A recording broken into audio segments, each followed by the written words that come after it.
So, samahan niyo ako guys, magpapalinis tayo ng panggilid. So, punta tayo sa bayan. Pakagulo ng video mo. Grabe naman yan. Lapit lang yan dito sa bahay. Try natin magpalinis kasi first time natin magkaroon ng matic na motor. Dito tayo punta. So, yan. Sunog na ang ating bell. Buksan ni kuya.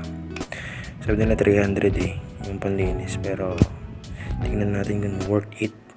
Para sa tingin ko, katapos nung ginawa nila, hindi siya worth it.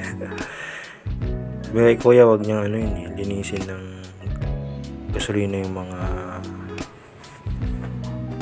o-ring niya kasi lalapad. Sabi ko, pero wala. Yan talaga daw sila maglinis. yan, linis lang. Yan. Yung mga goma, yung mga o-ring wala na.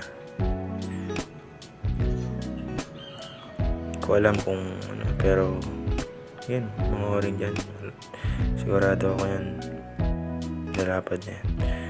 Yung cut assembly ko din ganyan na lang, hindi niya na binaklas katamaran yung ginawa niya. Katapos nyan, ganyan na lang yan, hindi niya tinanggal yung mga grasa sa loob, wala na. Hindi ko alam kung meron pa. Yan, binubuhusan niya lang. Comment nga kayo.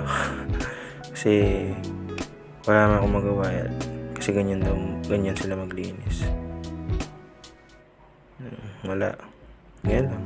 Maayos na. Hindi man lang tinanggal. Hindi man lang yun. Sinalpak niya na agad.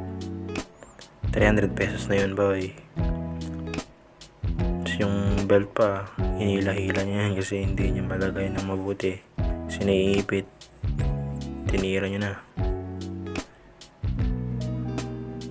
Sunog na yung natin. Binalik niya. Hindi niya pa may balik na mabuti yung yung takip kasi niipit dun sa baba.